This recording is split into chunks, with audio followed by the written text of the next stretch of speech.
भारत का संवैधानिक विकास। कंपनी का शासन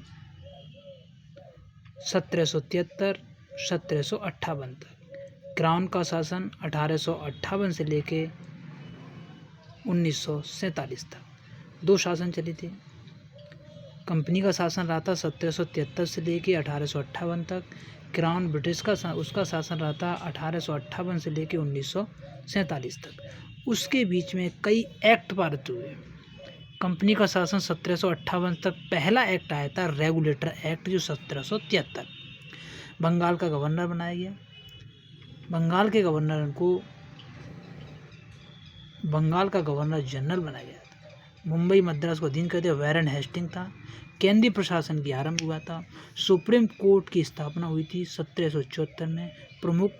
प्रथम प्रमुख के न्यायाधीश सर एम.पी. थे। अन्य भी थे, sir Chambers, Stephen Lemaistre, George Hyde. और चार्टर एक्ट 1813 में आया था। व्यापार एकाधिकार समाप्त कर दिया। चाय और चीन के साथ छोड़ के सब कर दिया था। और शिक्षा के लिए प्रतिवर्ष 1 लाख रुपए मुक्त व्यापार नीति। फिर आया था पिट्स इंडिया एक्ट, जो 1784। इसमें दोहरी शासन प्रणाली आई थी। एक वाज्य एक राजनीति। Court of director, court of control. Governor general में की परिषद में 4 से 7। कंपनी क्षेत्र ब्रिटिश अधिकृत भारतीय क्षेत्र। Charter act 1833।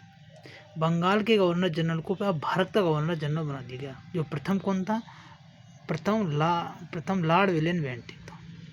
विधि आयोग का गठन किया गया उनकी अध्यक्षता में। पहला अध्यक्ष कौन से? 1834 में मैकाले थे। चाय और व्यापार और चीन के साथ कंपनी का एक अधिकार समाप्त किया। उसमें एक अधिकार छोड़कर इसमें कंपनी का एक अधिकार समाप्त कर दिया था।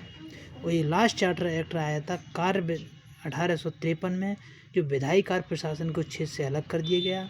नेत्र मंडल आदेश में 24 से 18 भारतीयों को सिविल सेवा में शामिल होने की अनुमति। और चार्टर एक्ट 1853 में केंद्रीय विधान परिषद में स्थायी प्रतिनिधित्व की अनुमति।